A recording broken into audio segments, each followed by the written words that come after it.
All right, I was gonna see how long I could do that, but uh, it's kind of lame. So, good morning. Good morning, good people. Memory eternal. Um, Let me try to organize my thoughts. Morning, Chadrick. Uh, I think what I want to talk about is the evolution of consciousness, which is subteo. Um, and it's a really central lance. Chad, thank you for loving the shirt. Interesting side topic. Um, this is a shirt that became a work shirt because my wife doesn't like it. Because I would wear every once in a while, I'd wear shirts. I have a much more eccentric sense of style than my wife. I like brighter colors, different patterns. The shirt Chezi was wearing the other day was fantastic. Chezi, if you're here, um, flowers, floral prints. Let's rock and roll. Um, Us dudes and our taste. That's right. So, um, my subtitle name, Elitist Turquoise, is kind of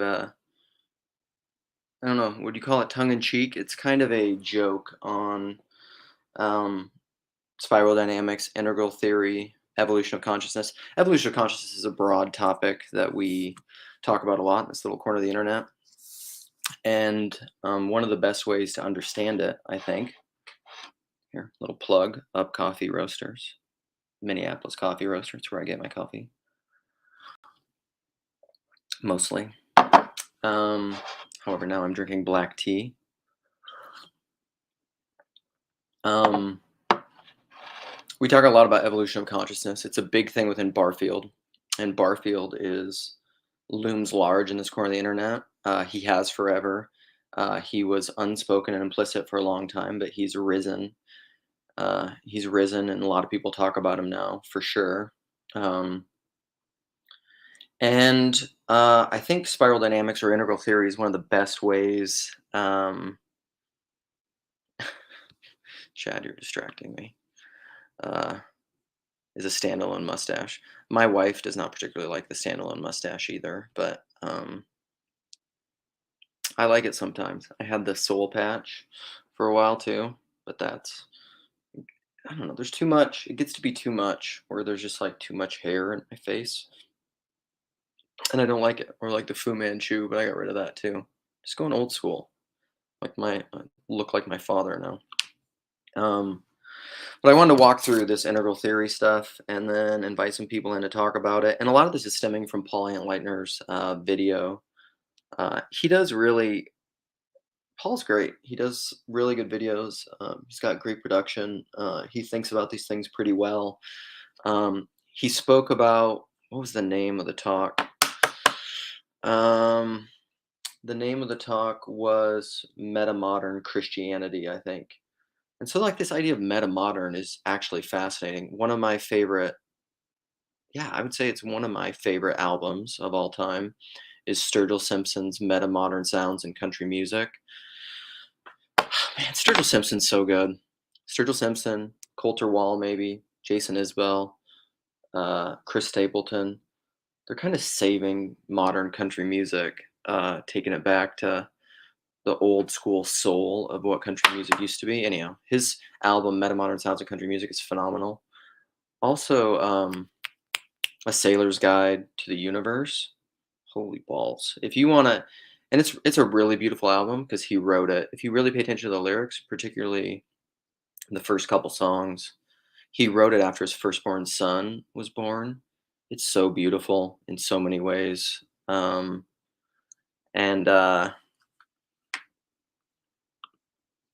Lance, seems like we've handed over our consciousness, air quote, I like it, to the machine. It is only accelerating.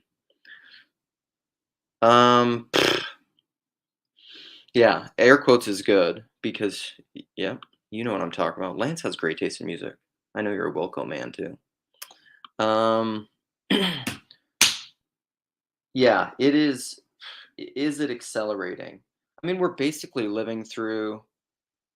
If I, c- What one thing I would love to do, although I don't think change happens through status and influence really, because that's I would say that's a subspecies of like platform and followers and negatively sycophants that follow people. It's an effect of groupthink, which is machine thinking, which is not true thinking. So anyhow, let's walk through some of this. Um, y- okay, I'm gonna stop looking at the notes for a while or the comments because this is true. It gives men permission to weep as men do. Absolutely. I mean, if you're in the right space and if you have enough space and you listen to the first song, I mean, musically it's beautiful. On A Sailor's Guide, it's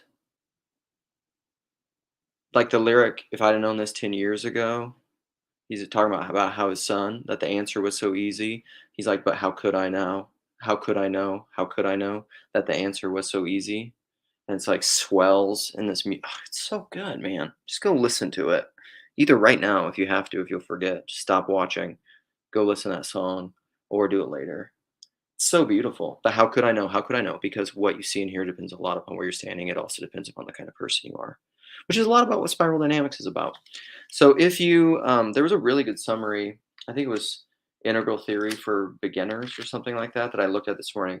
So the basic idea is it's like it's a spiral, and so it's saying consciousness evolves in depending on what you're looking at, depending on how you're looking at it, the perspective that you're looking at it.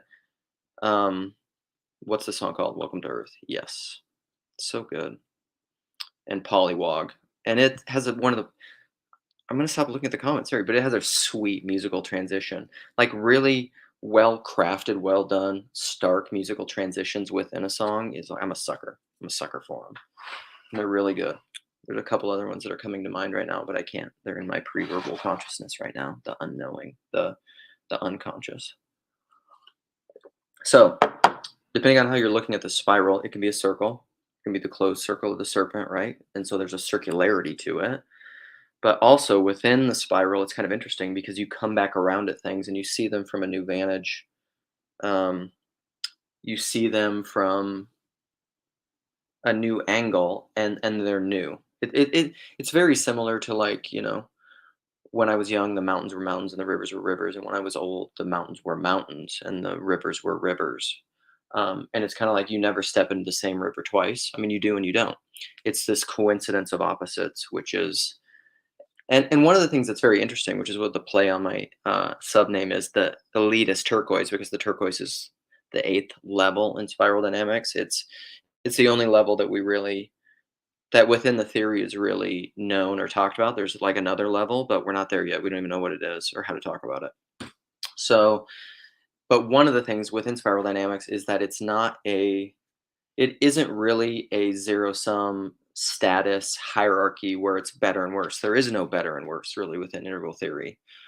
Um, and so, uh, and I would say that's because, is because you could be at a certain level in integral theory and you could be very healthy and well integrated within that level, and that could be because all of reality is this Christologic or Hegelian thing where there's both things are the opposite. Anytime you predicate something, the negative is included.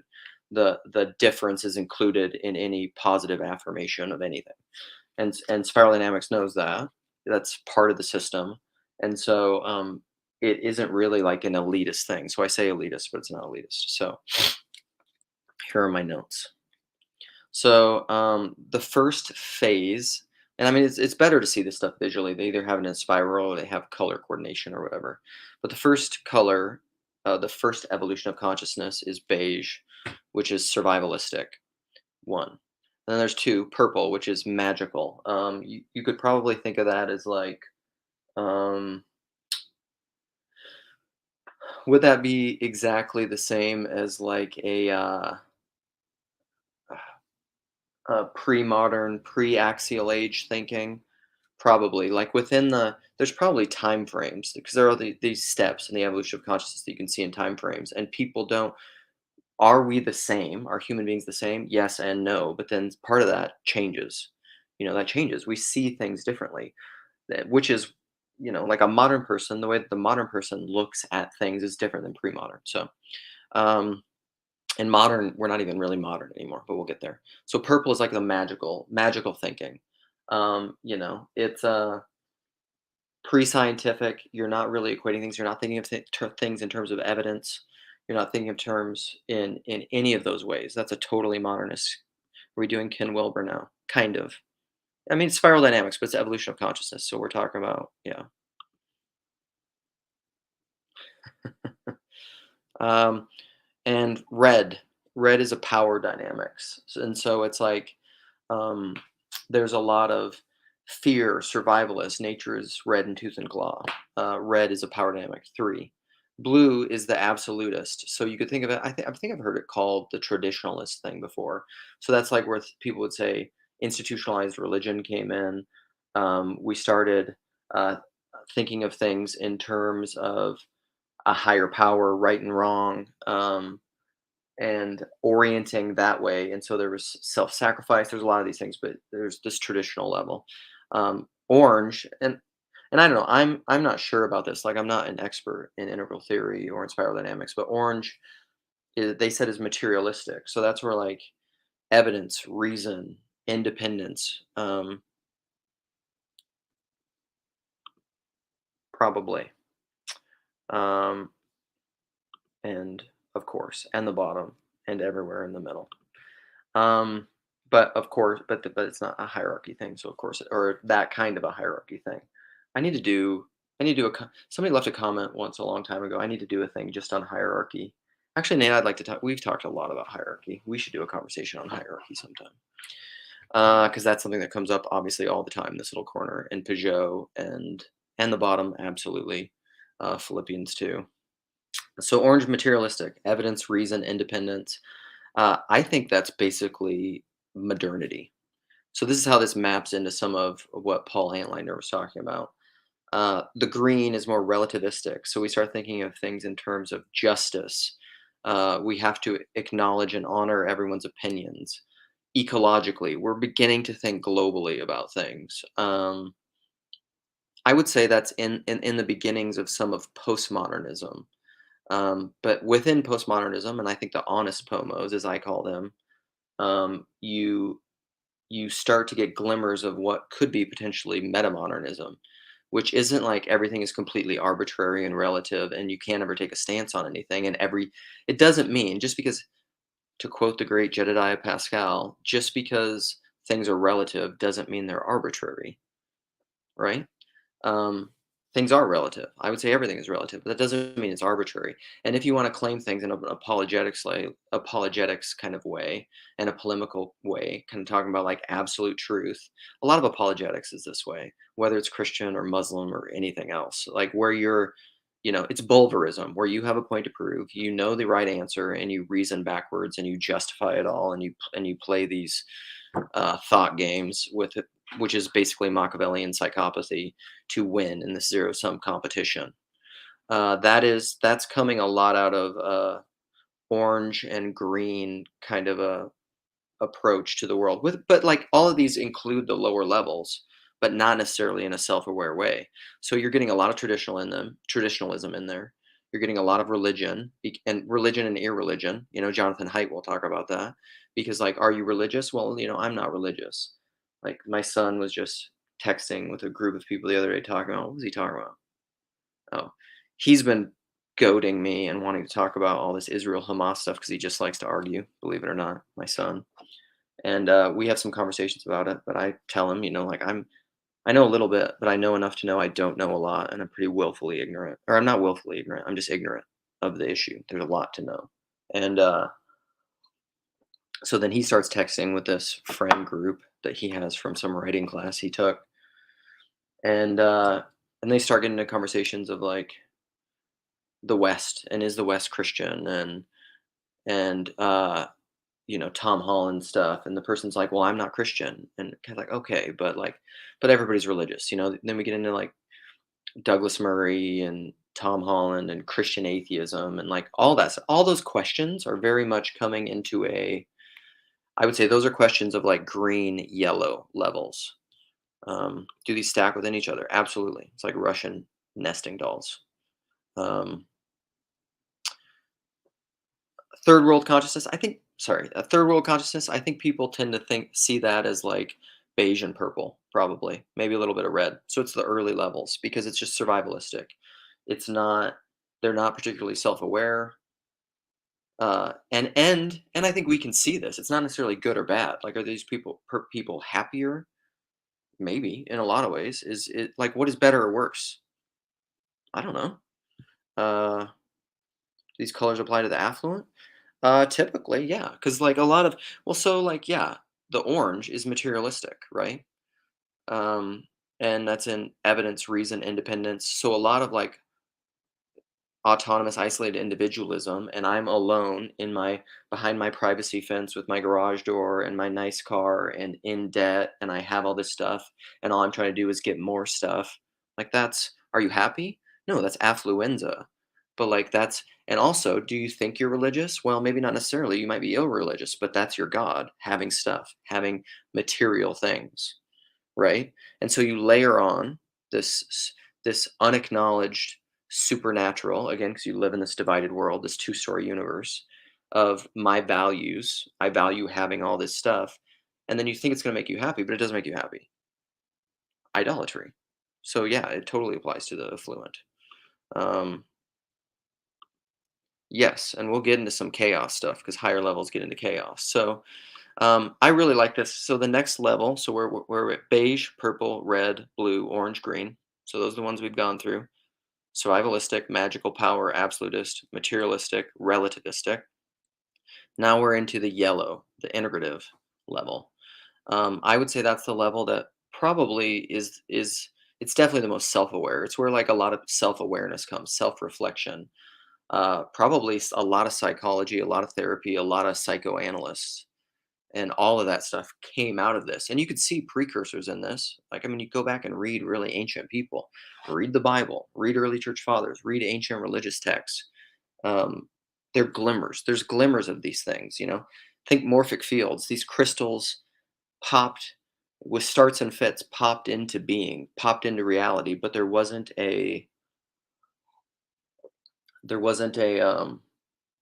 what's the term for when enough mass there was enough momentum or there was too much inertia for that to form on a large scale thing um, and so then we get into this self-awareness I think in the yellow which is this integrative thing where this is where you really start to integrate all the previous levels you start to be able to talk about this stuff at all and to see all these different levels and not necessarily judge them again they're not necessarily better or worse but you can see them and you can name them and this is one of the things about integral theory or spiral dynamics that starts to annoy me is because there's very commonly a reaction to spiral dynamics where it becomes this elitist thing which is the play on the turquoise where people are like oh well you think you're in the yellow or the turquoise so you're better than me. No. What that's showing you really is whoever says that is back in, like, probably a red and a blue phase of consciousness. They're in, like, an either or absolutist in or out tribalistic phase of consciousness. It's just like, "No, that's not what I'm talking about." And again, like, what you see in here depends a lot upon where you're standing. It also depends upon the kind of person you are. Or George MacDonald I'm sorry I cannot explain the thing to you. I but barely apprehend it myself. And the fact is, there's nothing in you to even apprehend what I'm talking about. You have not developed the organs and the awareness and the evolution. You don't have the evolution of consciousness. You're not standing. You don't have the experience. You have not subsidiary focally integrated into your being the kind of consciousness that I'm talking about. You haven't trafficked in those morphic fields. You haven't caught the pattern. You haven't been in that spiritual milieu or whatever. So the way that they describe yellow that I thought was really good. So now we're at level 7, which is the yellow, and then 8 is the turquoise. So 8 is the holistic thing.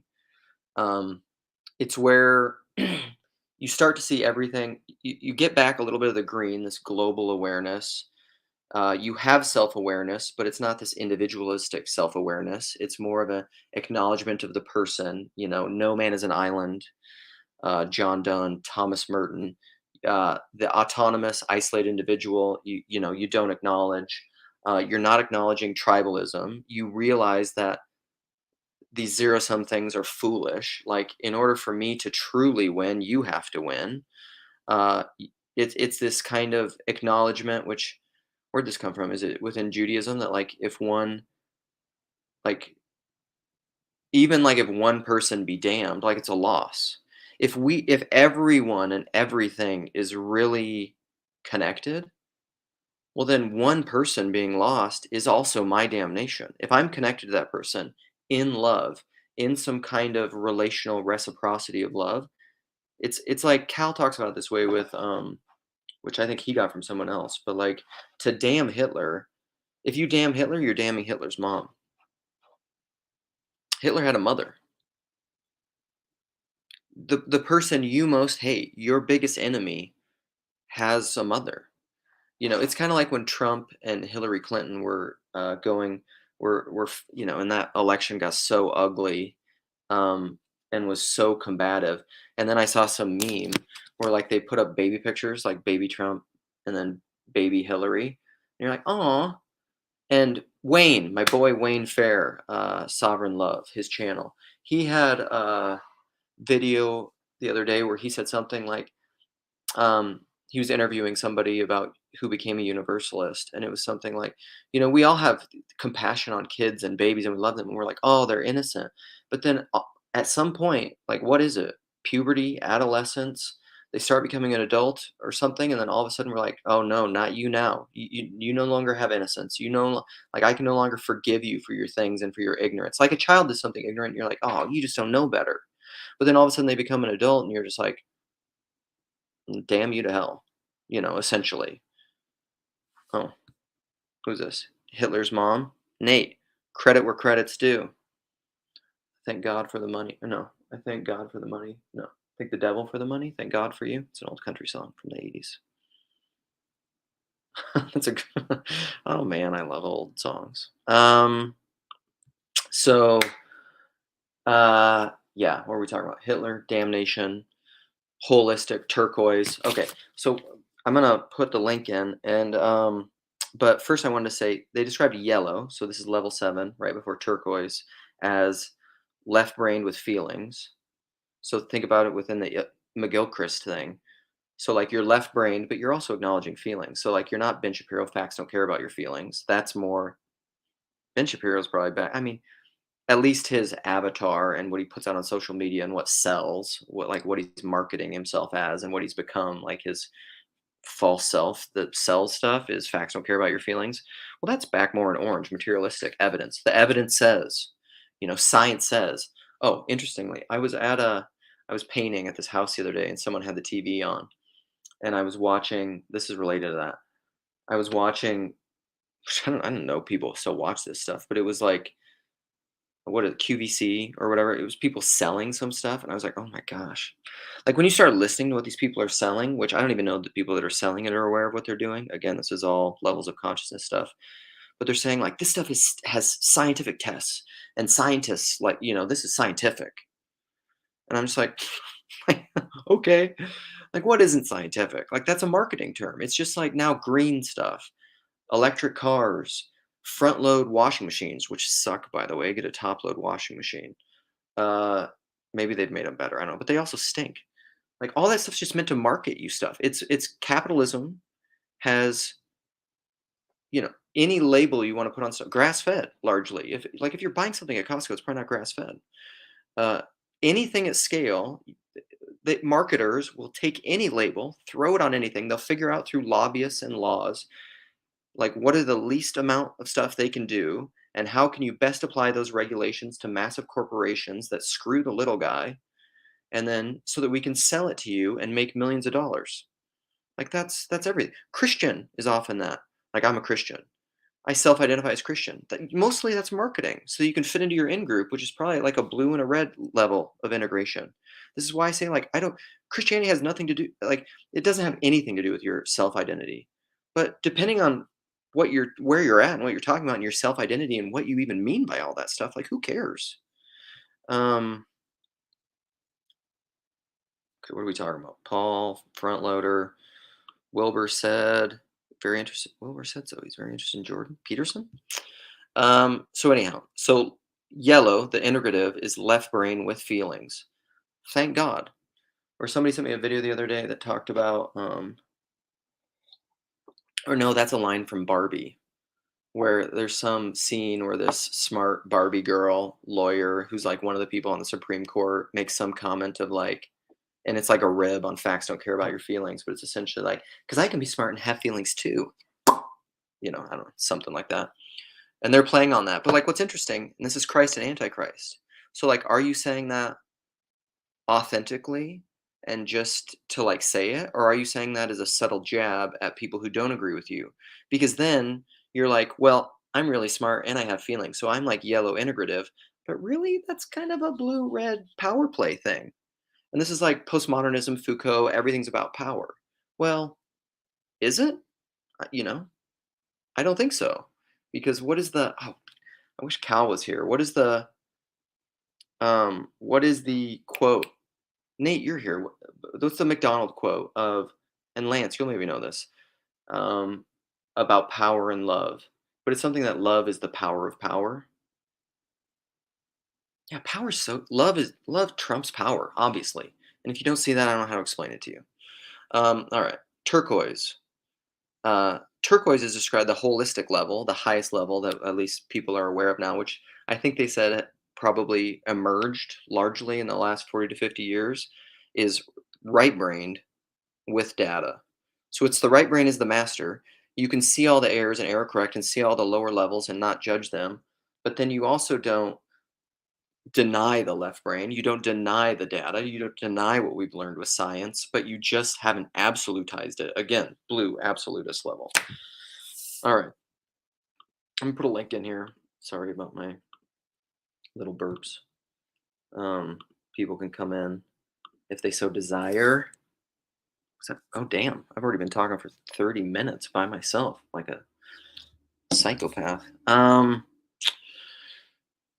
describing PVK. Who's he? He's at the whole turquoise level.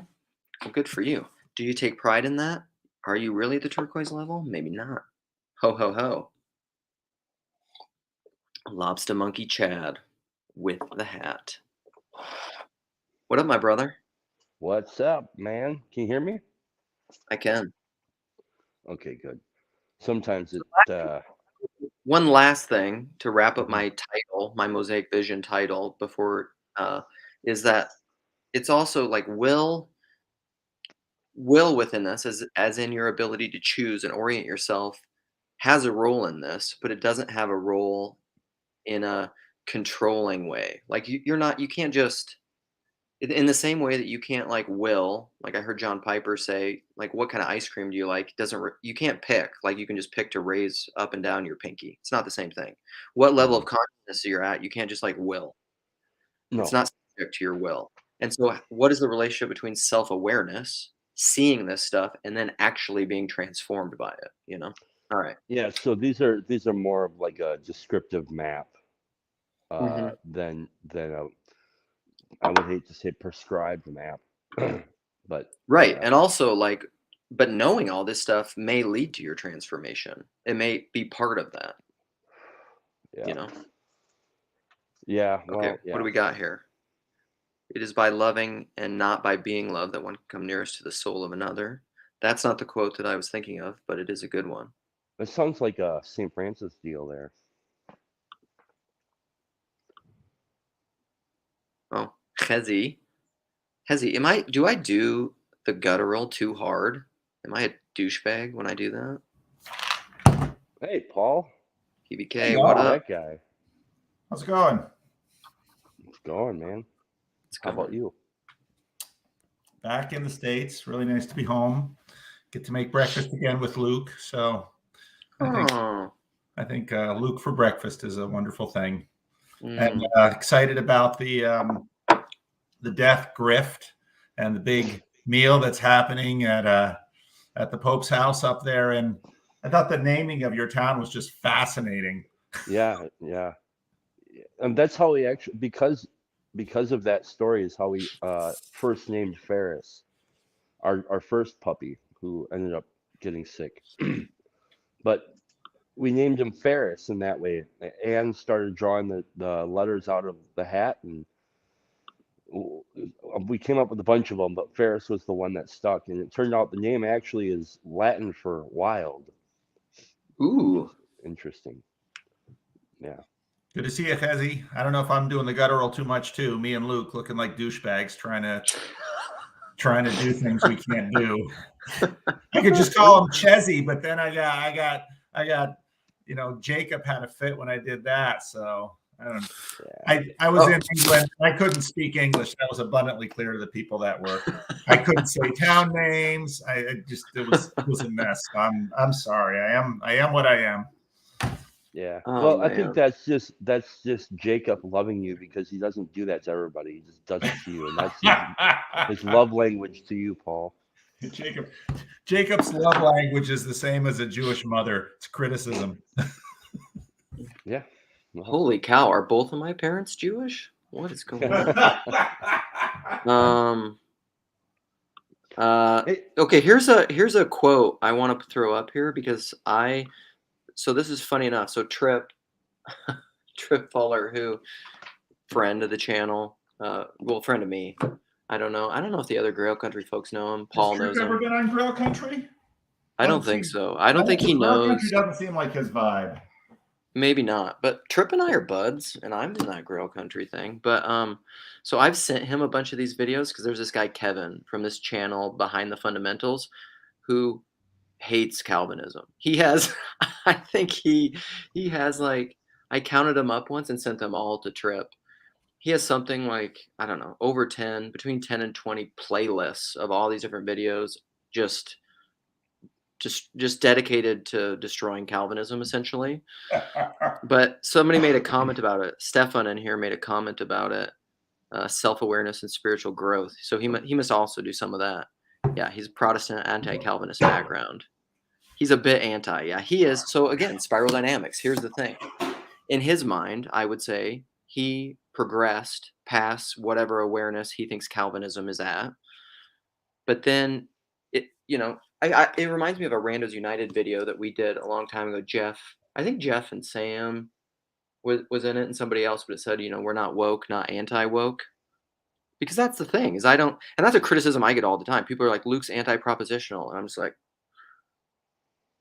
oh my God, will you please listen to the words to me? Actually, don't listen to the well, words coming out of my mouth. Actually, don't listen right, to the words. Listen to right. me. Yeah. Well, Luke, that's part of that is you kind of walk yourself into that problem because you're kind of you're talking from a frame that you know best and that you understand better than anybody else who's hearing it, and like that's all. It just takes a while to get to know you, which is what you would hope for, that people Yep. would know you, and that so like it takes a while for them to understand. But I mean, I think that's where a lot of all of the different kind of contentions come from is the inability to really see each other when we are talking, uh, you know. And it's like, this son of a bitch won't listen to me. It's like they don't get what I'm saying, or like that guy is an idiot. Why is he saying that? It's like, well, if you really knew him, you'd probably get that he's saying probably a lot of what you're saying already. And yeah, So Nate says, to understand what I just said, read George MacDonald's "I Am the Truth" from Unspoken Sermons. I mean, basically read anything George. If you like George MacDonald, all my opinions are his, essentially. well, Like the I've never trick read is anything the dude said that I didn't like. the trick the hope is that you would not have to say read such and such to understand what I'm Yes, saying, you and get you it, would be Chad. able to lay this out in a way that is not coming from George McDonald, but coming from Nate, or coming from Sherry, or coming Yeah, from because you're always Paul. pointing to something else, which is like what I talk about when I talk Right. about definitional understanding. You're not going to understand me through definitions, through words, through even my own words. Right. It's like the one time I called my sponsor. I was like just in such a wrap up, and I was having this really tough time with my wife, and he said, "Listen, I'd like you to go home and tell your wife that you love her, but you don't get to use words." And I Yeah, was like, I remember you talking about "Uh." that. Which I think we made some jokes about, probably sexual jokes. We can do it. We're on it. We're gonna have a live stream with nobody in the camera because we're all doing other things while we're talking. No, Chad has inspired me, so I had to go. Do it, man. Nice. Where's I need yours, a Paul? I need a hat too. Paul, Under, I'm trying under to the find. car. Hang on.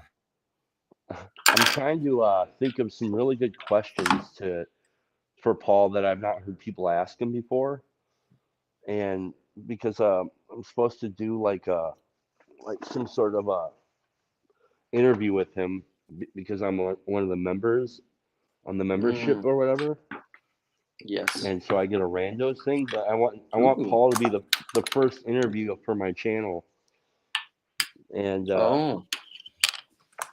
so nice. Oh, I like it. Man, we are Okay. beautiful.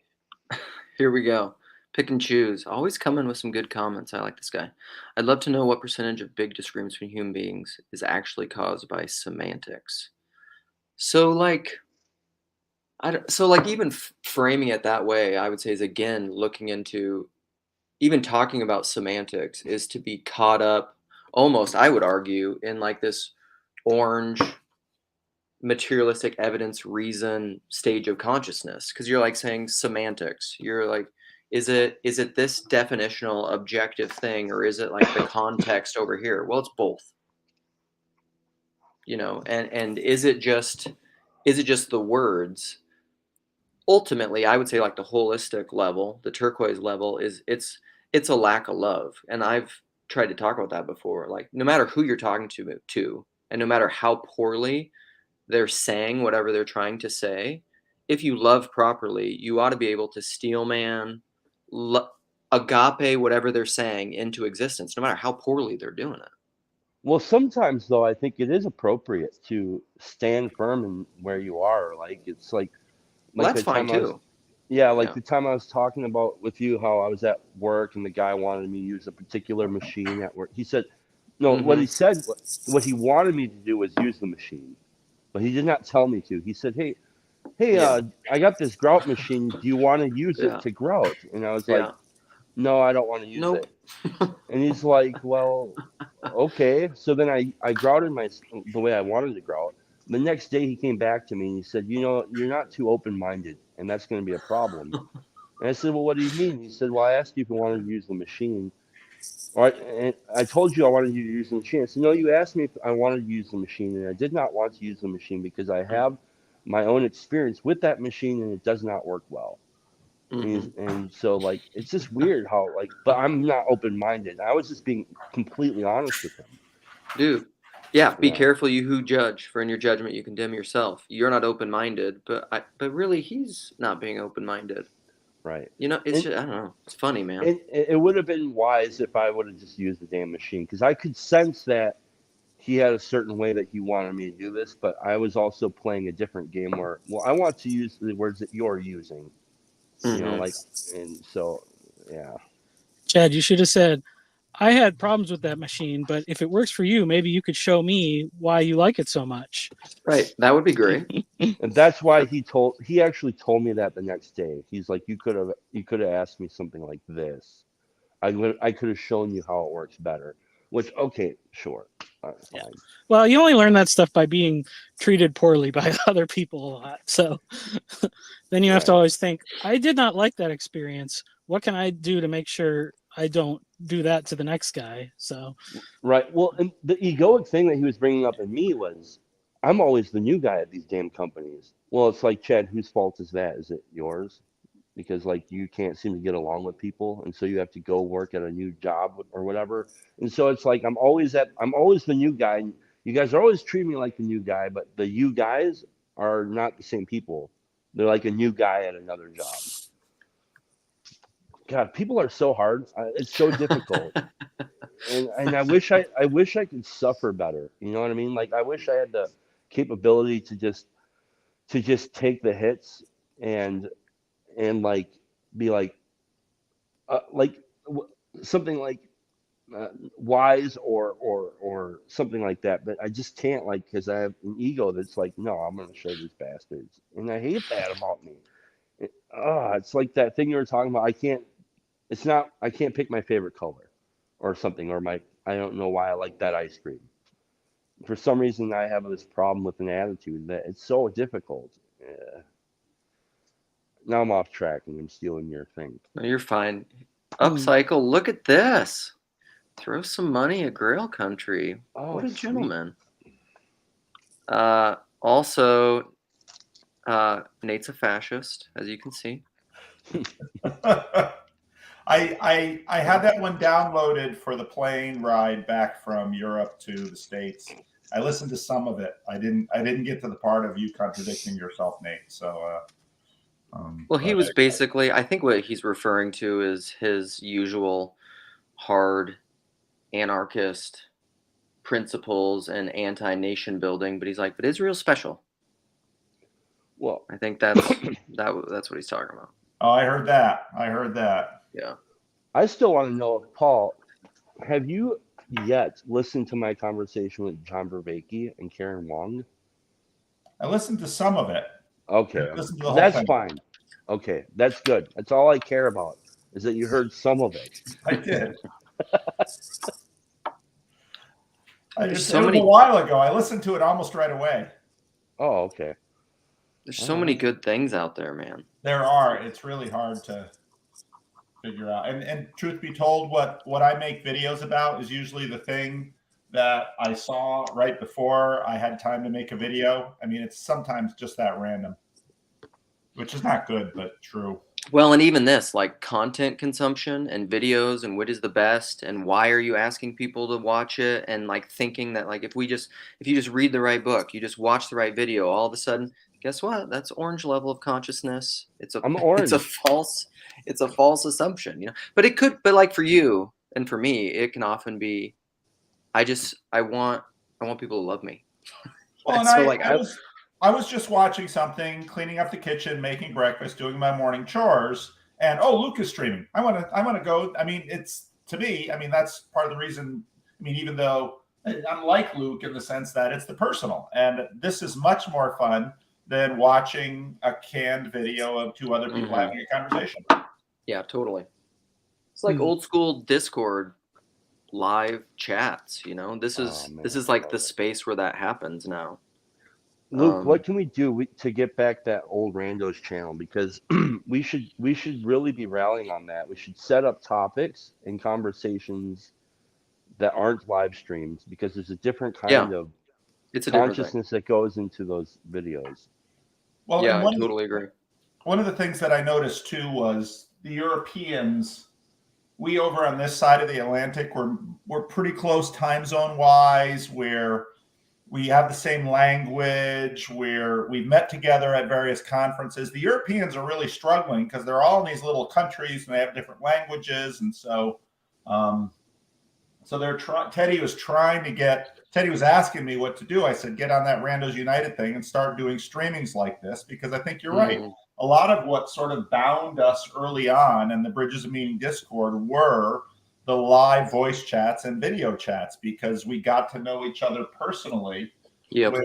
And the personal tends to trump all this ideological swarm that we're in the midst of.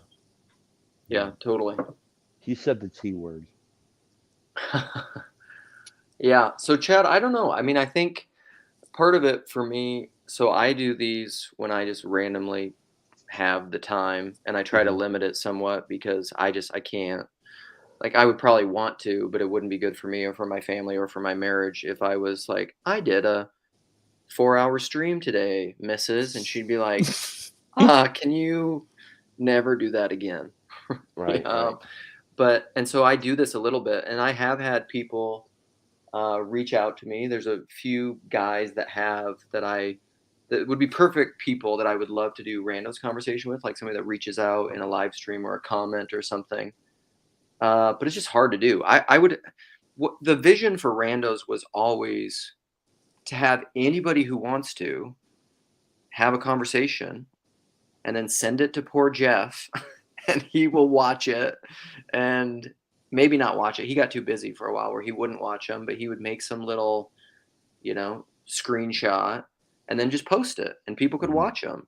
But like there was such a like zeitgeist or there was such a movement early on where there was just a lot of people doing it. Like, I don't know. And that was during COVID. I don't know how many of them I was in. I'm in a lot of I love random them, videos. but I like them because the constraints that are on the topic constraints, and you're only gonna have a certain number of, maybe an hour and a half, 2 hours max, maybe, and you're gonna have a particular topic that you're gonna be hitting with. And on here, I love these, but they're kind of all over the place sometimes, and then there's Yeah. so many of them that they lose their sweetness. Maybe that's because I'm running it, and that's why they're all over the place. Because No, they were from the beginning. All of the just chattings. I mean, that was the one great thing that Jacob did bring to us. Nate. It's also that with a live just chatting, you have more agency. You can help direct the conversation. It's a challenge. Can you sway the conversation by using the right words or posting the good question? And whereas, listening to a conversation that 2 or 3 other people are having in the background is fine if you're doing the dishes or driving the car or something like that. Yeah.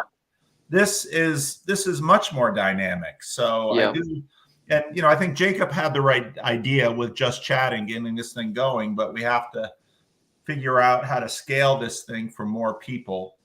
And maybe, so at some point, I think Estuary is going to, there is going to be an Estuary organization that is going to be a non-for-profit. And then maybe part of that foundation will be to make StreamYard available for people so that, especially the Europeans, Teddy can do this and others can do this. And so, and Jacob's idea, which I thought was a good one, of 24/7, because we have, of course, Australia's on the other end of the world, to figure out how to do this better. So yeah, organized. What does TBN? What does TBN stand for again? Trinity Broadcast Network. Trinity. Yeah, I need Sam needs a dedicated gold sets. Sam needs a dedicated time slot in our randos TBN.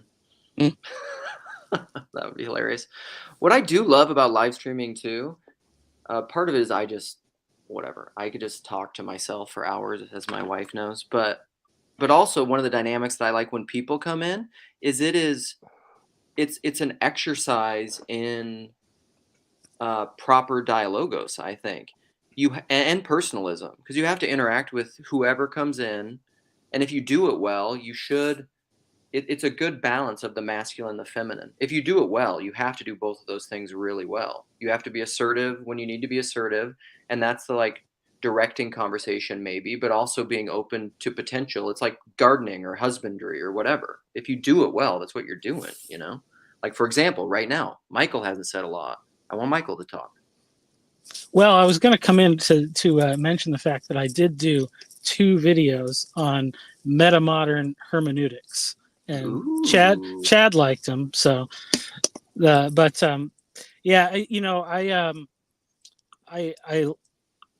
it's funny because the more I've spent learning things about Christianity, more particular, and then all the more fringy stuff that's all around the corner, it's like, well, I just have to start saying I don't know about more and more things. And so, but I think that's a good place to be. I think it's a better place to be. So totally. Yeah, it's so I mean, I kind of think that whole thing of the the modernist thing where you want to basically you craft a worldview that's so complete that your brain almost can't notice the things that are outside of it. So that's exactly a big problem. what happens. Yeah. But then with the postmodernist thing, it's like too loosey goosey and like just like no. So you either have like people that are the uber spiritual new agey types, or you have people that are kind of like actually more modernist, but can see the advantage of postmodernism and take advantage of it for the benefits it has. So Totally. I mean, it's like, I started off a thing being like, well, I actually started this summer. I started doing a Bible study with the teenagers at our church on Sunday mornings, and the first thing I said was like 1 Corinthians 15. It's like the resurrection, like that's one thing. Like this is we're gonna take it as like a historical fact. If that without that one thing, everything else kind of fall apart. But if you hold on to that, you can be in the I don't know space about all the other things, and it'll fall into place eventually. So so that's where it's like you need one absolute, or you need one thing that's not that you're which I guess you can just say, if you're accepting it by faith, you're going to say, I'm going to choose to believe this is true. I'm just going to live as if that's true, and then everything else kind of fits into place. But when you if you don't have at least something to anchor you can just kind of dissolve mentally. So Well, I mean, if I may, I would probably still push back on that, because the way I would see that, what you just said, is probably more of a like trying to have one central thing, or like you often get into like the creedal discussions or the biblical discussions of like, well, we need to have, like, even Sam did a video on, is it Gavin Orland or whatever, yeah, or people talk about in churches of like, these are non-negotiables. These are like the first tier things that like everybody has to agree upon.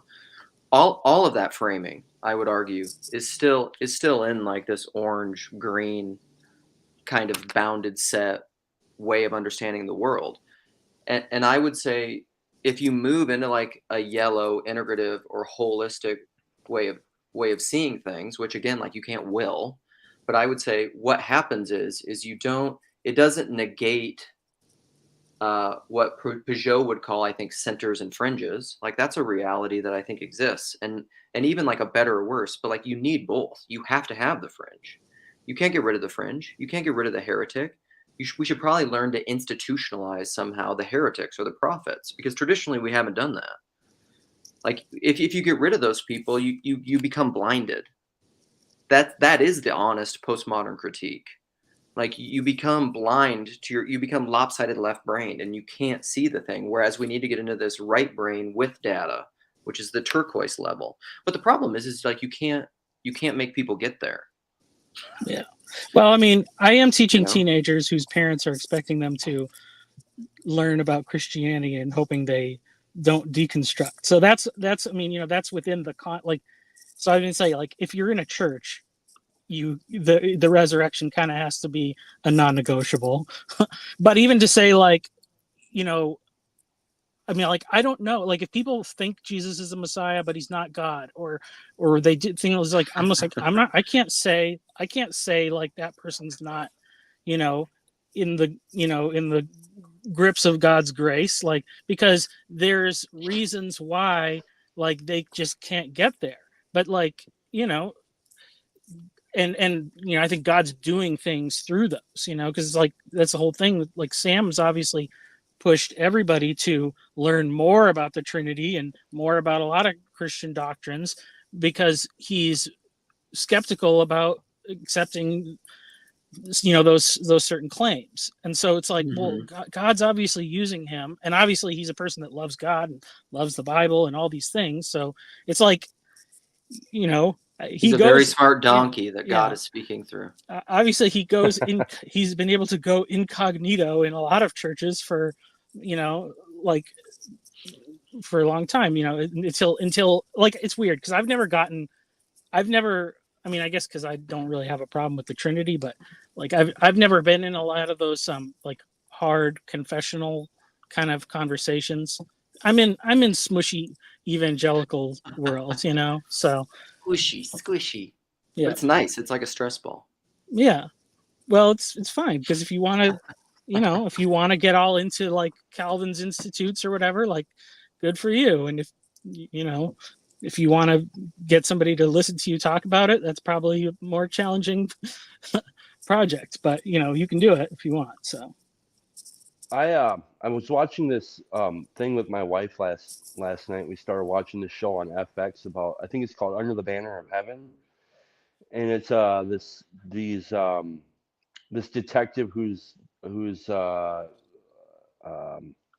investigating a murder that happened in Utah, and these Mormons, these high level Mormon family. It's actually based on a real thing that happened. I got the book from it, and and it's like it's really kind of like it's kind of stark to watch, and you have like all these different people who are like talking about the one true church, and like they're like all these different things that are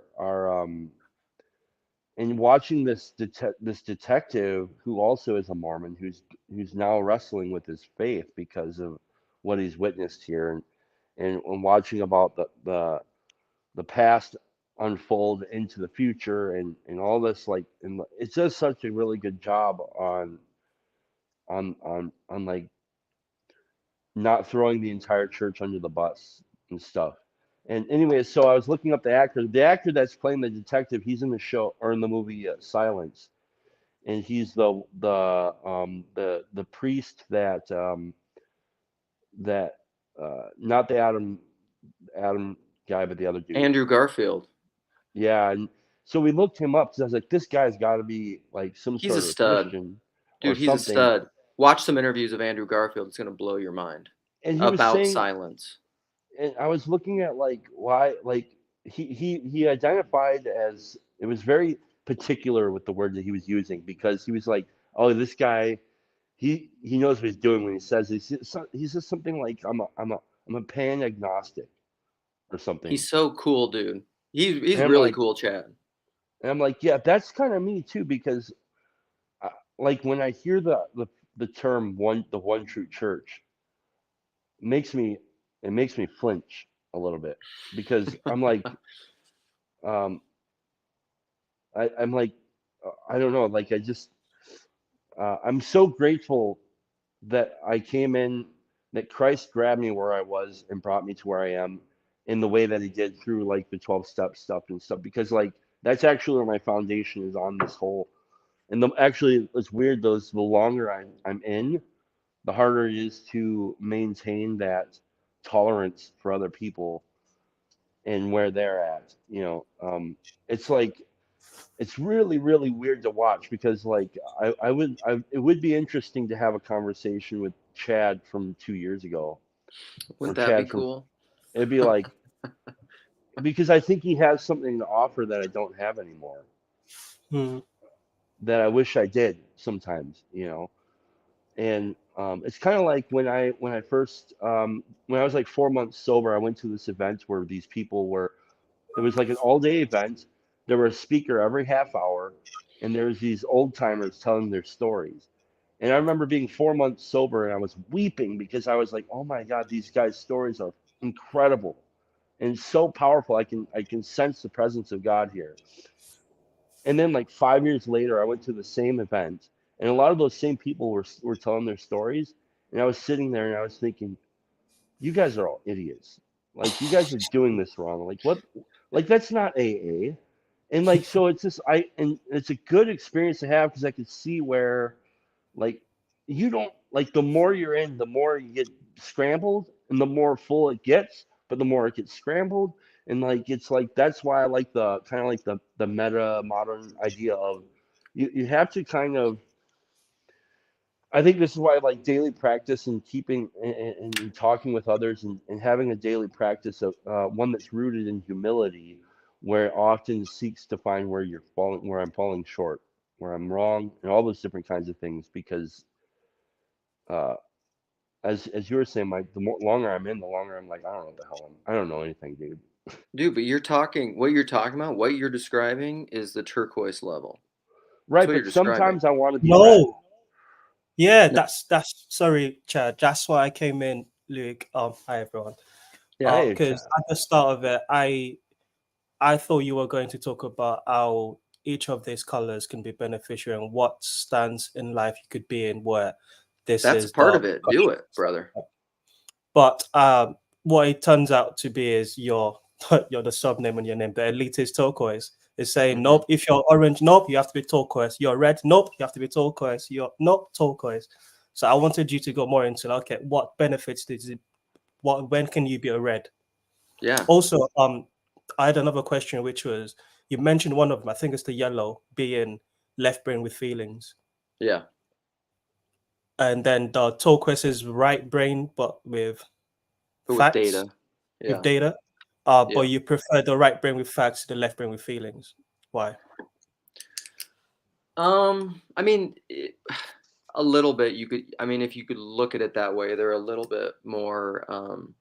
They're kind of two sides of the same coin. The right brain with data is. I think that just is where the master stays the master, as far as the master and the emissary. Because when you're right brained, you're open to the you don't know.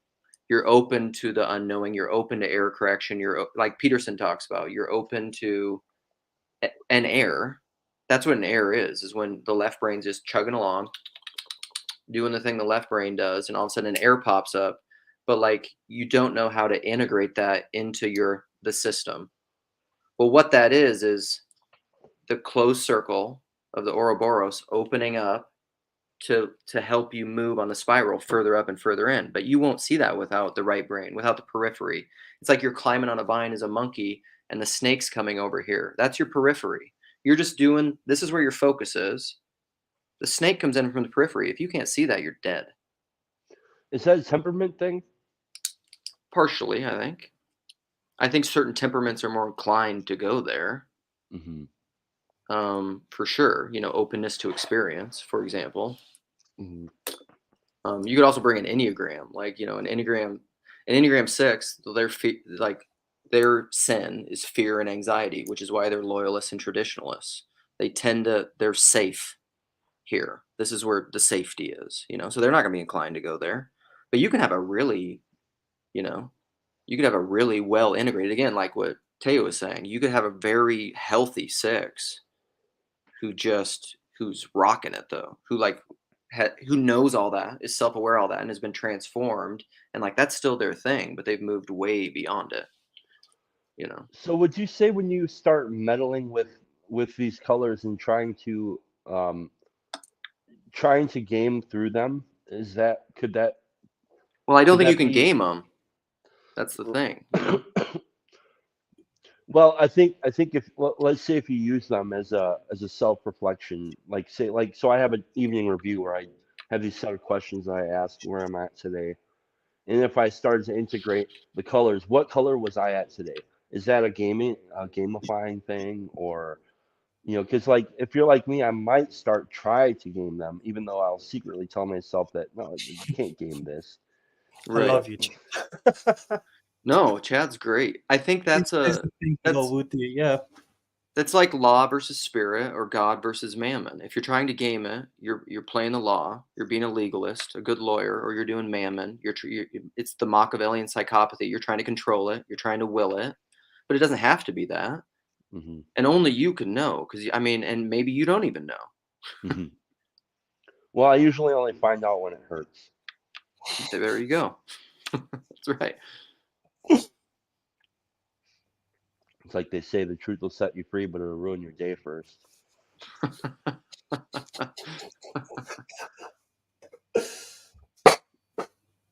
PVK throwing the ball to his dog. That's a good one, Chad. I've never heard that before, but that's great.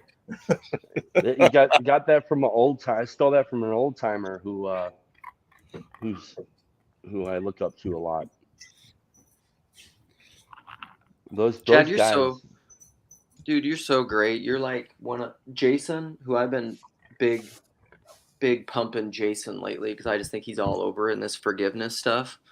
But he flipping loves you. He's like, Chad's like, he's just like the humility that you have, and dude, you're so oriented toward your own but not in a weird POS way, because you hate POS stuff too.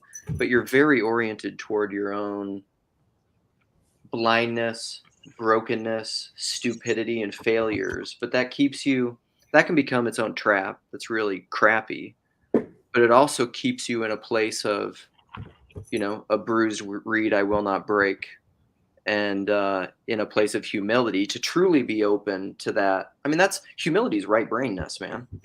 Well, You're open to I the would air. say if you want to know about the truth about me, you should probably ask my wife, because everything you just said is probably false. I mean, the truth is, See, but you're doing it right now.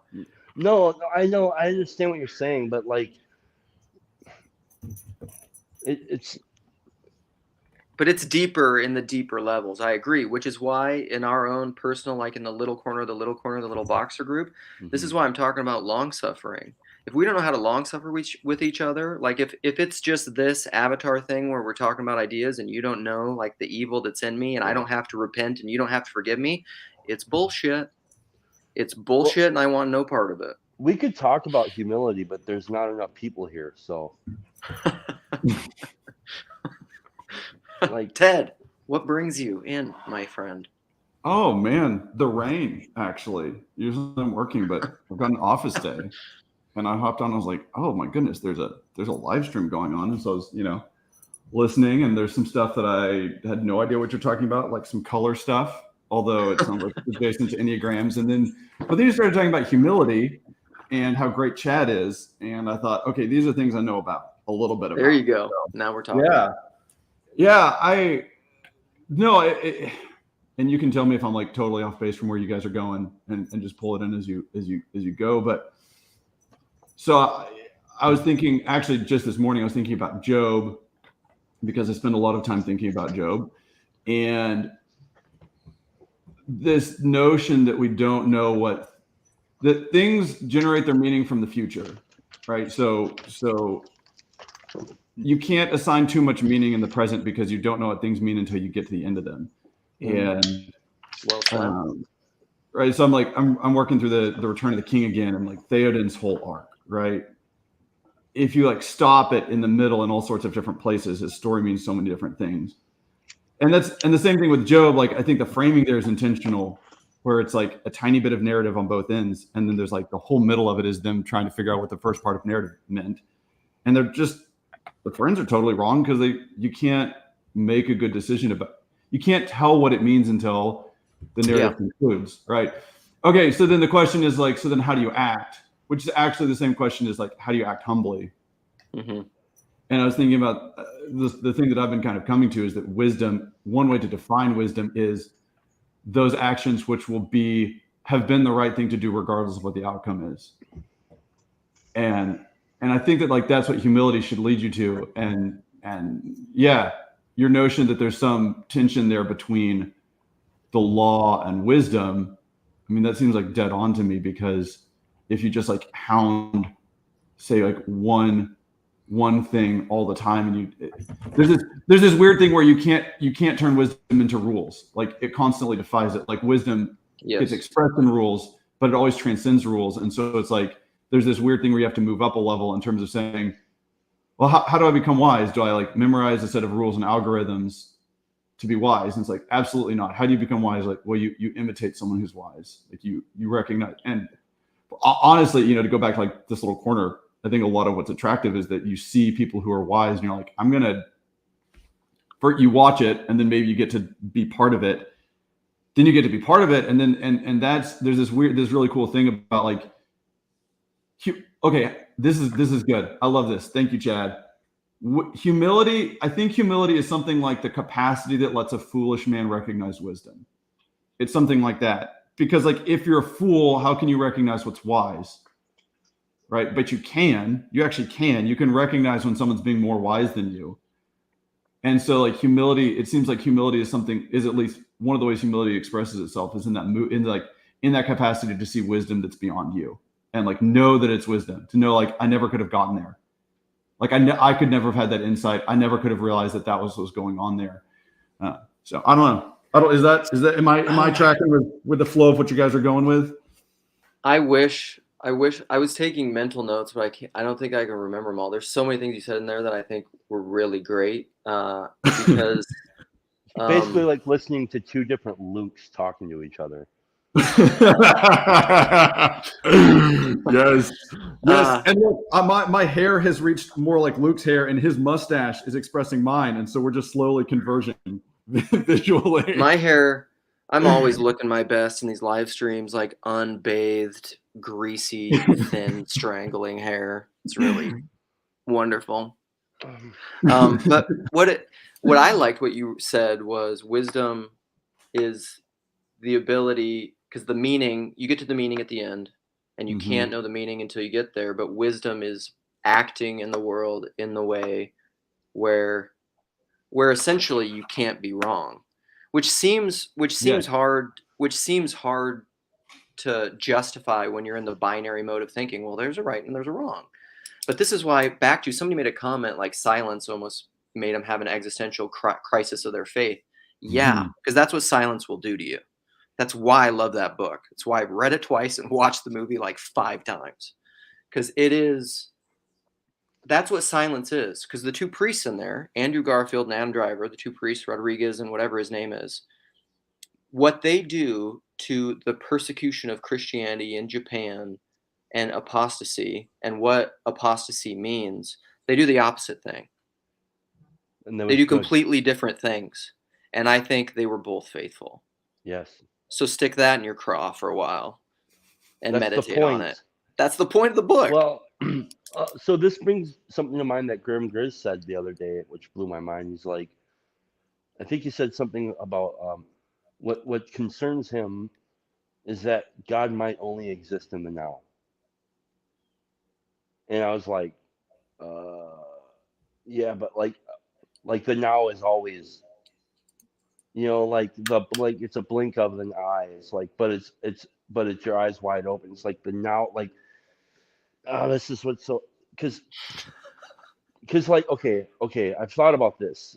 Let's say that my faith, let's say I have a certain idea about what faith is and what it is to be faithful, and and and I believe that it is a mortal sin to say take the life of another person.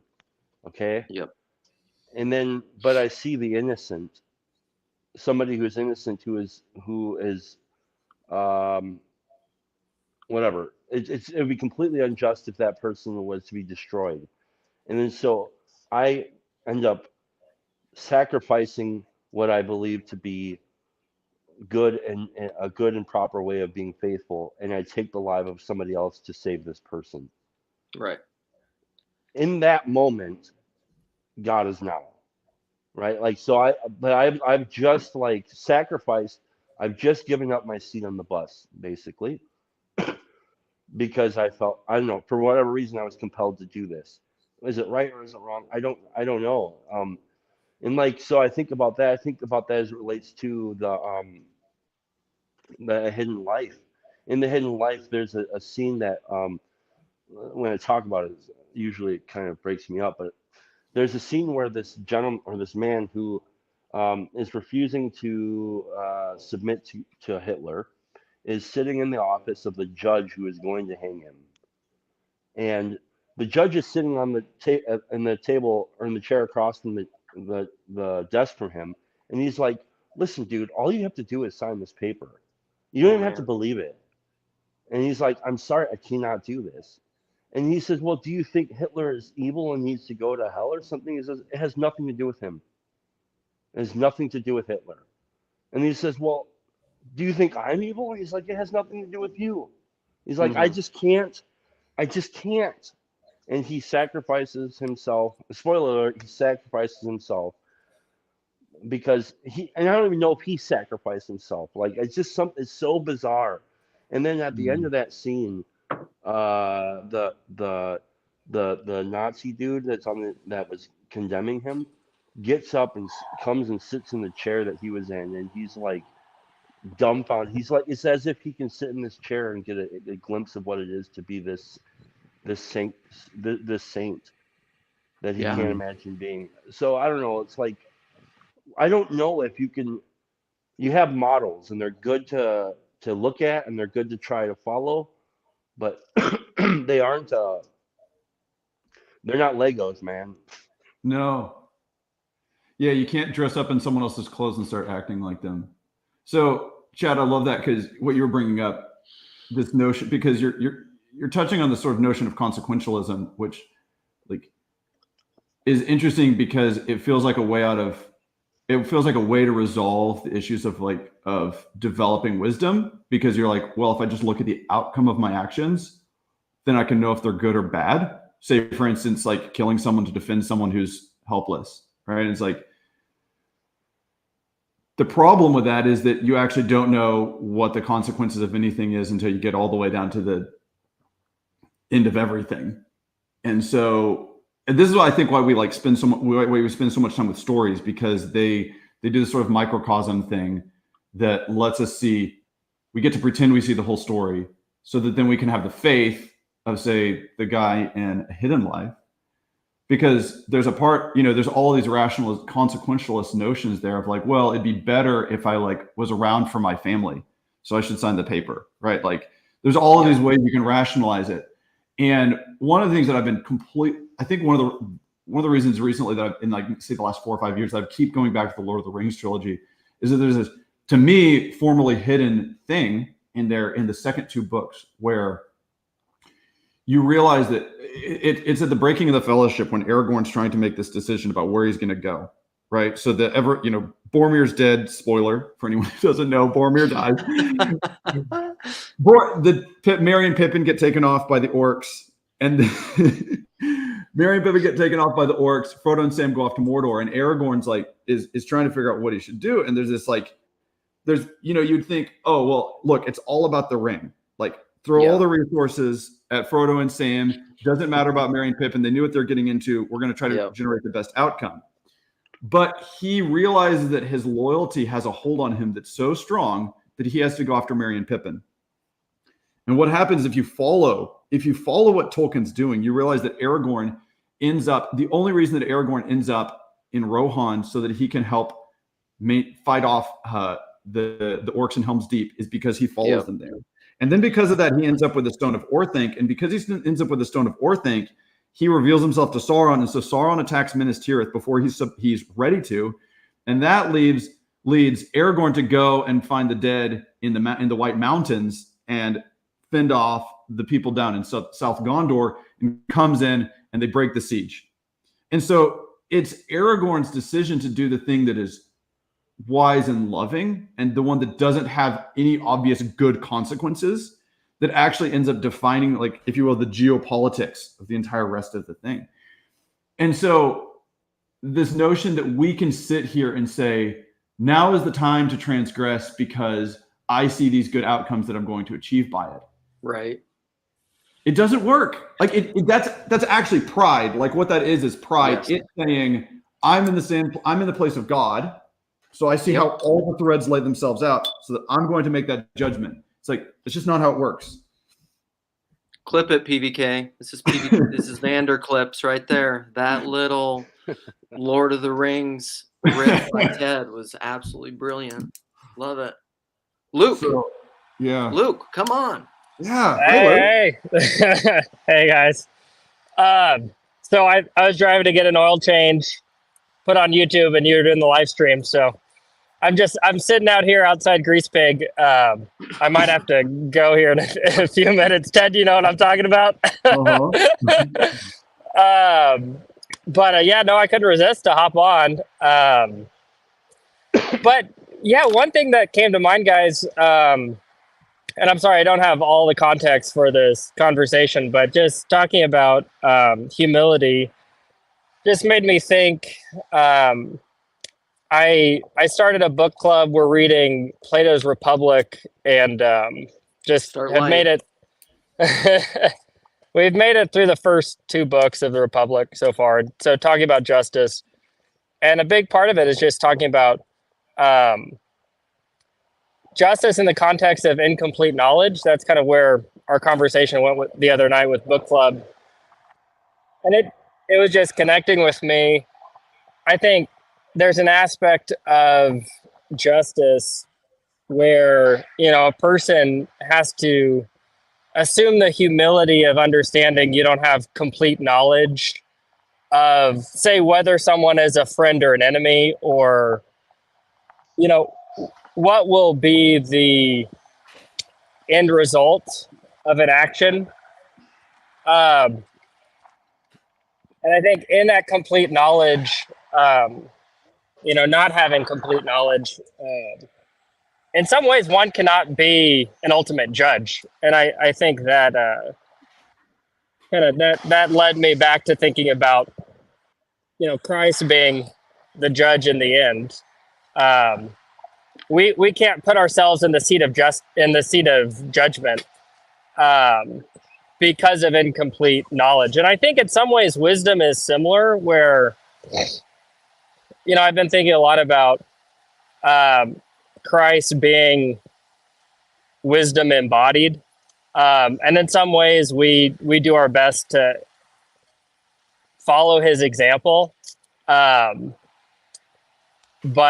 we can't fully embody wisdom. We don't have complete knowledge, and humility, I think is is what we have, is the posture we have to assume, considering all those things.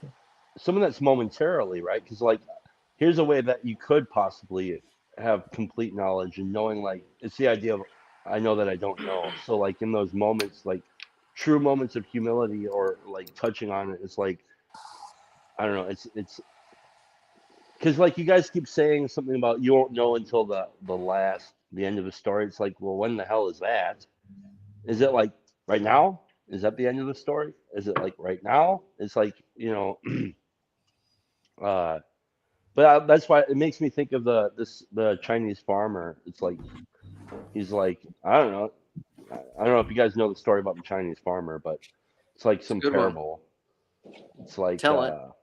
Well, it's so this old farmer lives with his son on this plantation in China or something, and they don't own any land. The only thing they own is a horse, and they get paid to by the farmer owner to harvest things, and so whatever. One day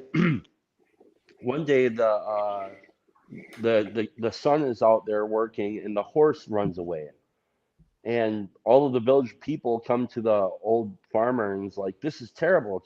I can't believe that your son let this horse run away. And they're this is terrible. He's I don't know, maybe it is, maybe it isn't.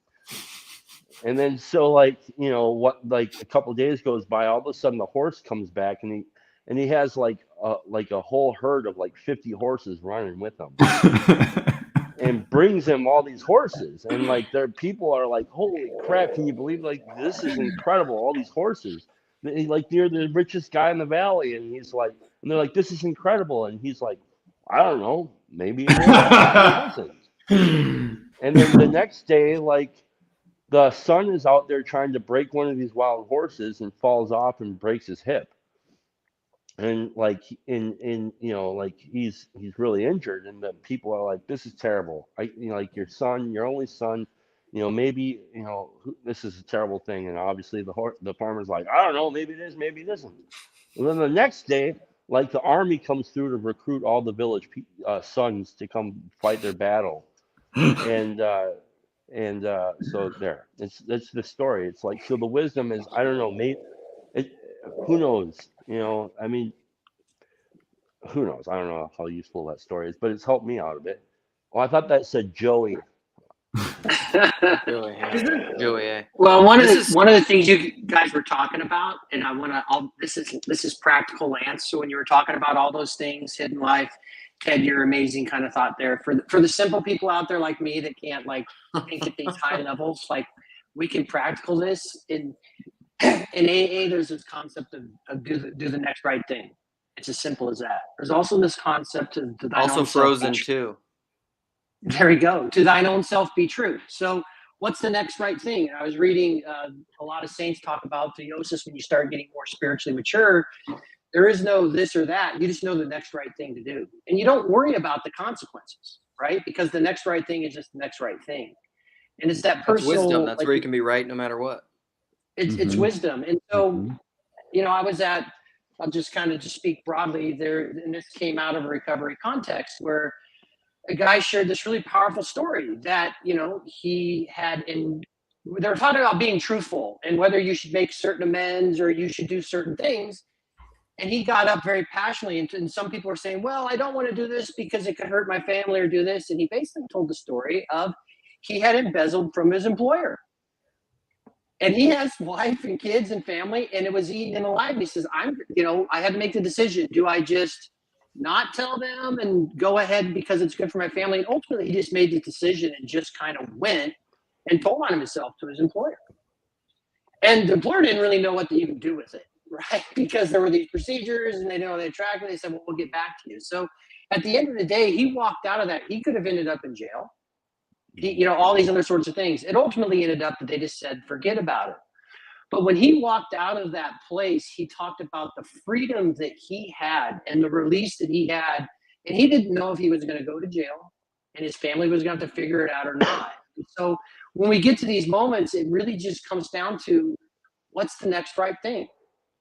And you can't do all the permutations. You don't know how this stuff is going to work out. I love that story, Ted shared, or we've seen in all these other sorts of things. And so it really comes down to these very personal things of to thine own self be true and just try and do the next right thing.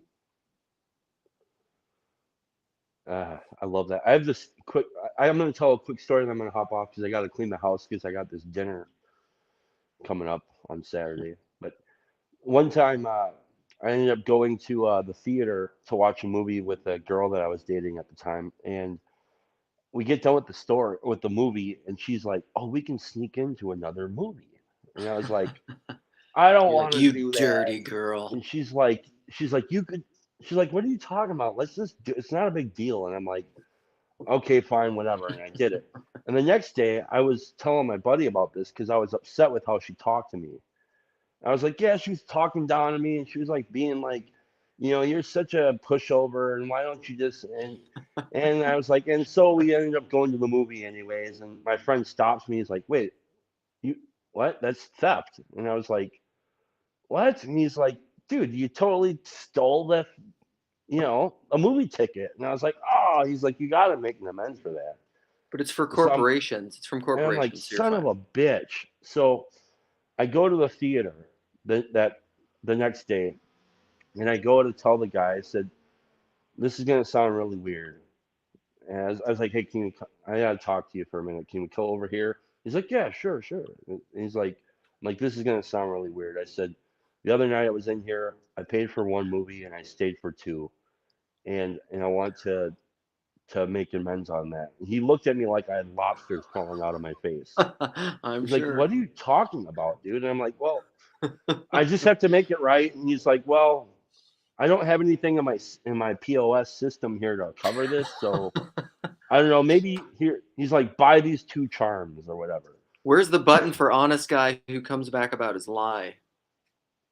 There isn't Well, one. it's the whole point of why I'm telling you this is the same reason that Lance is saying it is oftentimes people never have amends made to them, and so it's a complete alien encounter when this Mm, happens. And so, like, if you beautiful. can find opportunities to do that, you'll see God move in those moments in Mm. ways that that may affect people that you may never even meet. Right? Second clip for Vanderclips. Those are There it huge is. things to consider. I got another story about that, but I'm not going to tell it because I have to clean my house and prepare my meat for dinner, which is I got 15 pounds of prime rib and it's marinating right now. Ooh. Ooh. You should drive over, Luke. I can't. All right. Well, I love you love you, guys. though. Thank See you you, for everything. Chadwick. All right. Much love. So in our parish, the one of the priests just enrolled a lot of people in something that's called the Confraternity of Angelic Warfare, which Wow. yeah. So it's a confraternity in the church that's under the patronage of St. Thomas Aquinas, which most people would then think, oh yeah, this is probably some sort of study group. but it's not. It's in pursuit of the virtue of chastity, because there's a great story in which his family was trying to get St. Thomas from being a Dominican, and so his brothers brought a woman of ill repute over to where they had him under house arrest, and he chased her out of the house with a burning stick from the fireplace. And so then these angels came and put this they girded him, and basically are like, yeah, you're never gonna have to worry about your purity coming under attack again. But the reason that I bring this up is because there's this notion of chastity in a particular way, like sort of like, let's say, the more technical notion of chastity, but more broadly speaking is the way St. Thomas and others thought about it. It's actually about the integrity of a person. So it's the body, let's say your intellect, your will, and your appetites are all they're fitting together. You're not being driven by the wrong thing. And so I was thinking about Chad when he was talking about going in, sneaking into that movie. And there's when you do that, you're actually contributing to the disintegration of your being. Like you're breaking yourself apart when you go and you do that. And so then, you have to think, well, is it worth, like, it's not, am I trading the consequences of getting caught, right? Because this maybe like another way to think about consequentialism is not so much, am I going to trade, the benefit of maybe sneaking in for an extra movie that I don't pay for against the consequences of being caught? But like, am I going to trade what I get from seeing this movie against the consequences of like my personal disintegration, right? Yeah. And that, I think that is actually a much better way to look at these things. You say, okay, because in the end, what do we want? Like we want to be whole, right? We want to be whole. That's what we desire. And it's like, it's been a forever thing of, what. So at Chino, I met this young man and I had a great conversation with him, and I was asking him, and he had a bracelet with a bunch of saints on it. And he's not Catholic. He just had this, and he doesn't really follow any religion. And he said that he does some certain practices though, when his desires get in the way of what he wants. And I just thought it wasn't like something that he studied that he said.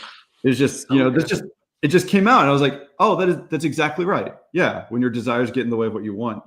And so, thinking about something like the virtue of chastity is as having your desires and your wants, your highest wants, actually all of that lined up together. I think when you put it in those terms, I think everyone would want that. It's like, that sounds really great. But I want to come back to Lance, what you were saying, because this has been on my head. The only two things, and Paul, I'd be curious to hear what you think about this, because the only two talks from ARC that I listened to were Konstantin Kessin's and Jonathan Pajot's. And I thought that they were really interesting next to each other, because Kessin basically seemed to be saying, look at the West, we've done these really wonderful things and we've achieved these things. And that immediately made me think of that part in Out of the Silent Planet when Weston is basically saying, this is why we're going to come and conquer your planet. And Ransom has to translate it. Right. And so it's a sort of like, we've built ships and we've conquered space and distance, and we move heavy objects. And then Ransom, because he doesn't have any of those words for that in the language of the native language of that planet, he's like, well, he says that because we can pick things up and move them around quickly, we should kill everyone. And so Lance, I've been listening to Kessin and Pajot. Pajot is really interesting because for the first time, it really struck me that he doesn't use academic language hardly ever. Like he's very just plain spoken. And so when he's talking about his concern, basically, of classical liberal modernism, which is that if we just create material abundance, then everything's going to be going better. But the fact that he used the phrase like stuff, like we think that we can just get people more stuff that will be better. There's this really interesting thing where when you say something like material abundance, and Chesterton made this point a long time ago, it's like you can kind of like float that off. When you're like, the project is to give everyone more stuff and that project isn't working, all of a sudden it's like, oh, now I really have to think about that. So yeah, I mean, one way that you could look at all of and Paul, I'd really love to hear this. It seems like there's kind of two things going on at ARC. One of them was the sort of consequential, a little bit of this consequentialist notion of we need to do the thing that brings about the positive outcome. And then you've got sort of the Pajot and I think Richard, Bishop Barron of, no, we needed, it really is an issue of where we're oriented. I don't know. Does that? Yeah. Well, what this reminds me of is, well, maybe even a couple of years ago, Paul challenged both Nate and Luke. And I can't remember, you mentioned maybe some sort of a term, but basically it's like, guys, you're talking up here until you get some hook into your language that can scale down so people can grab it. Like, you guys are just talking up here, like get down here so you can grab. And that's what Paul, I mean, the big challenge of a pastor is how do I talk about these complex things in a way that the people who are sitting in my pews who have all sorts of different jobs and education, like how can I start talking about stuff? And they're like, oh yeah, so they can map it onto things. So, and also I think a music thing is like a hook, like that thing that just grabs you and it's ear, kind of gets you the earworm or something gets in your brain. And so is there a term that you were using with that, Paul?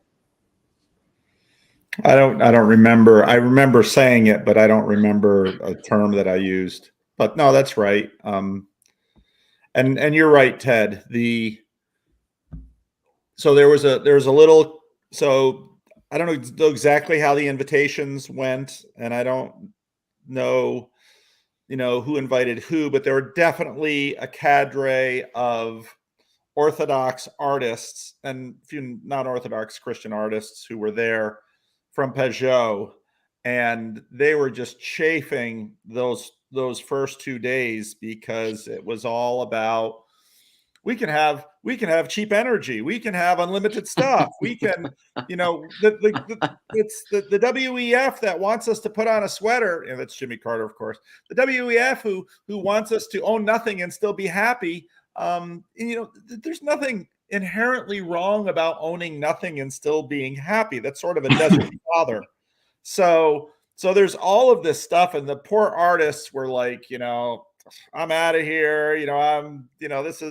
We're going to go look at cathedrals in London, and we're going to go look at beauty. But everybody, of course, was there for the Pajot thing. And Jonathan Kissin's talk, I have to re-listen to it because I find often upon listening to things a second time, I see more and hear more, and I can judge more fairly.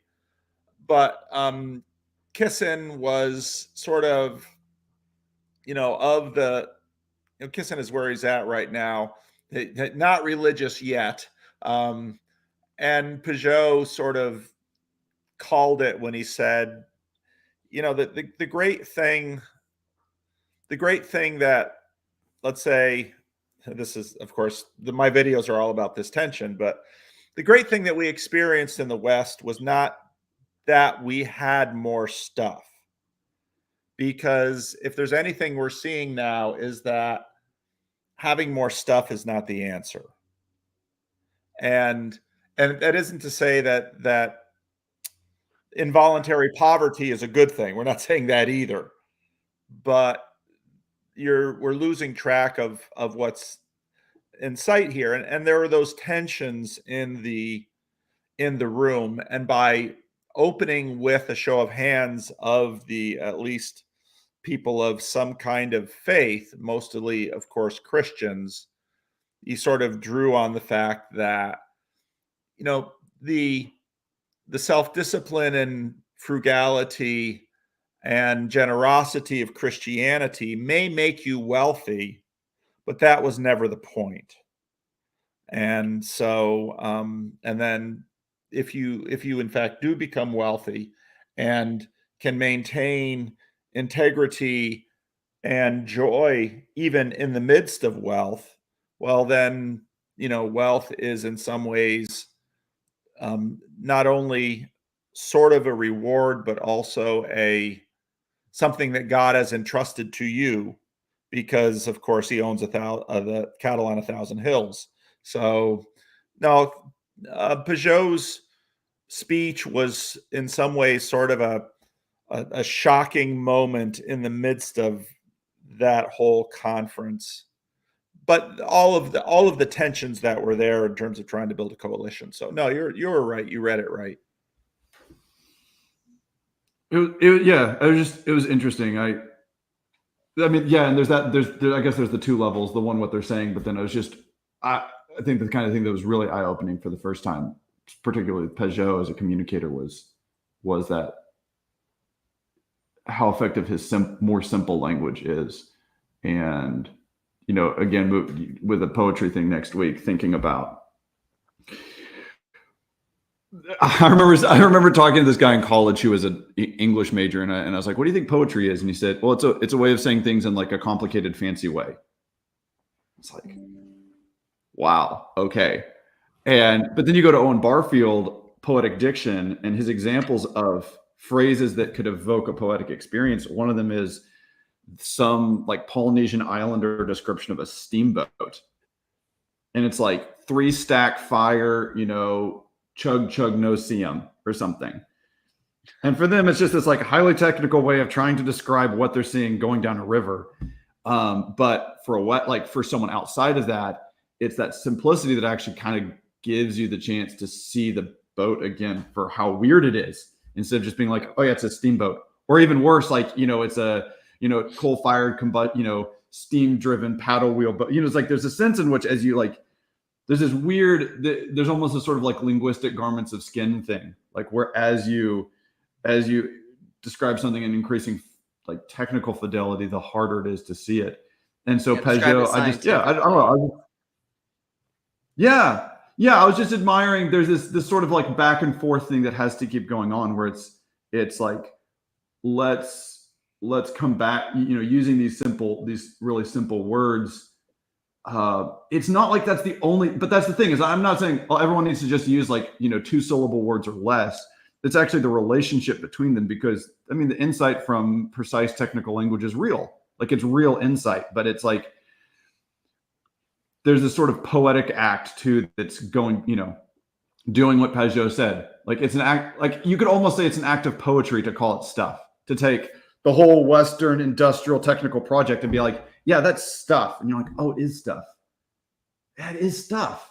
Like, dang it, it's stuff. It's mammon. It's mammon. Yeah. Mammon is the right word. Yeah. We went to, so after ARC, the next night was an Ian McGilchrist lecture in this beautiful place. And McGilchrist talked a little bit about poetry. He basically said that, poetry is the one, poetry is the form of speech that in fact engages the right brain and isn't just sort of the emissary being overly ambitious about its place. So, but I thought about you guys in your conference when McGilchrist said that. Yeah, that's that hope. I mean, I really like Nate's description of poetry as witness, and then that to loop all the way back, to where when I just got on, there's a relationship between humility and poetry, like a really, really profound relationship between the two of them. And I think good poets are fundamentally humble, and humility is the best approach to reading poetry. Like we've gotten him at, as wonderful as something like Paradise Lost is, there's this sort of damage that it does to the notion that poetry is something that lives like out there above you, and that it's like wearing fancy dress to a costume ball. And it's like, no. Like maybe one of the antidotes to that would just be to spend a bunch of time singing like traditional folk songs, because that's got poetry embedded in it. And that's just like, they're just singing about love affairs and murder, It's like, there's this very real sense in which it's just like, you're just grappling with the stuff in front of you, and it can go up and you can build on that. But like at the fundamental level, and probably, if I'm being charitable, that's probably what like sort of the modernist poetry movement was trying to get back to get away from that. Like, I don't know. I don't have a lot of time for people who think that poetry is about hiding or obfuscating things. We do plenty of that. We do plenty of that. I think it requires creativity to make less stuff. What does Elon Musk say about engineering things? He says the best part is no part. And I think you can see that like with poetry. It's like when someone just, drops 3 words in a sentence, they're talking, there's just, that one sentence. I wish I could remember where this is from, but it was something about how sometimes you can actually, it's from Walker Percy talks about this. Yeah. How he talks about how sometimes like you can even take something out of its context on accident and it affords you this moment of insight, this moment of clarity. Because you just get it by itself. It reminds me of like those natural history paintings from the like illustrations from like the 1800s that like British naturalists would go out and it'd be like this one fern from a rainforest with a white background. And they're like, here's the fern. And then you go to a museum and you're just totally struck by how beautiful it is. But if you're out in the woods, you wouldn't even see the fern. Like you literally couldn't see it. You couldn't see it. And then there's this way where you take it out and you say, just like, look at this leaf. And maybe part of the way to get back to some of this stuff is that ability to see, what do we mean by, say, mother? What do we mean by food? What do we mean by rock? What do we mean by tree? And the point is not, there's some, it strikes me as increasingly hollow, this notion that if we like knew more about the metabolics of photosynthesis, that somehow we would be able to stand in awe of a tree again. And there's sort of this parallel between what Peugeot was saying about material stuff, and there's this sort of like to our capacity to engage with the world in a life-giving way with intellectual stuff. And I was on Father Eric's live stream the other night, and I think Sally Joe said that we're all suffering from informational diabetes. That's a great phrase. Yeah. So. Well, I was been doing a bunch of like commentaries on country music songs. And I even tried to I wasn't just say like not like the the good ones that are like classic, like random ones from like the 90s and the early 2000s. And that's a poetic form that we don't recognize because it's very like commonplace or whatever. But it really is like a liturgical kind of experience because there's like country artists write songs about all the normal things of life. And then they like turn it into a meaningful story. And the crazy thing was I would go watch a video on YouTube and then like look at all the comments, and there's like ones about like guys like talking about going through divorce, and then you just like see like thousands and thousands of comments. People are like, this happened to me, this song is like making me feel this thing. And so I think that's kind of where that's the poetry that you don't have to go to a college, you don't have to take a college course to digest it. People don't even realize they're digesting it, but that's like, it's kind of the one sort of bright spot, I would say, in the pop culture world where people are talking about serious things, death, life, parenthood, marriage, and also the simple things of going to work and all these things. And I think it's kind of interesting because the people that are weirdly, there's not a lot of like diehard country music fans that are probably having a meaning crisis because it's actually kind of maintaining the rhythms of life and what's important there. They're too rooted. We need to do a country music thing because I'm a huge fan of Dolly. My dad, the only thing he ever listened to was maybe some 50s, but like 60s and 70s country. That was it. There wasn't anything else. He didn't even listen to modern country. So like and I used to work construction with him and on the ranch and stuff. And so that's like I just listened to tons of that growing up. And I love Dolly. Like she had what you just said, like she has a song that's called I think it's the sky is green and the grass is blue or something. And it's about a breakup. And so she's like, everything's upside down. There's Peugeot. Dolly was saying it a long time ago.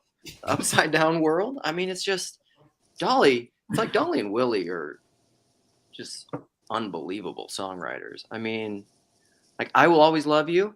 That's Dolly Parton, people. That's not Whitney Houston. That's Dolly Parton. So good. Anyhow. I gotta take off, people. I got a sermon to write. Well, and I need to wrap it up too. So who else has final thoughts? This was great. This is a treat. Yeah, nothing else, but this is a treat. Luke, I'm glad. This is actually the first time you and I have spoken to each other, like in some sort of real time thing, isn't it? Is it really? I think it is. I think we were trying to. Yeah, again, we Yeah. were going to try to talk sometime, and I'm just like, I can't schedule anything with anyone ever.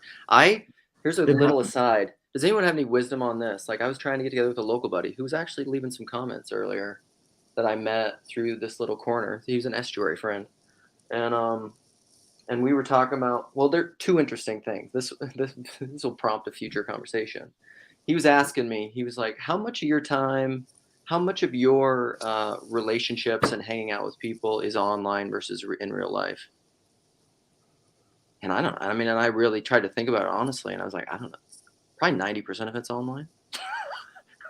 which is if you really, like, honestly, it's like when you go to the doctor and you get drinks and they're like, how much do you drink a week? There's a great YouTube short about it with this guy Shane Gillis, and it's this little short YouTube short where he's like, I'm gonna be honest with you.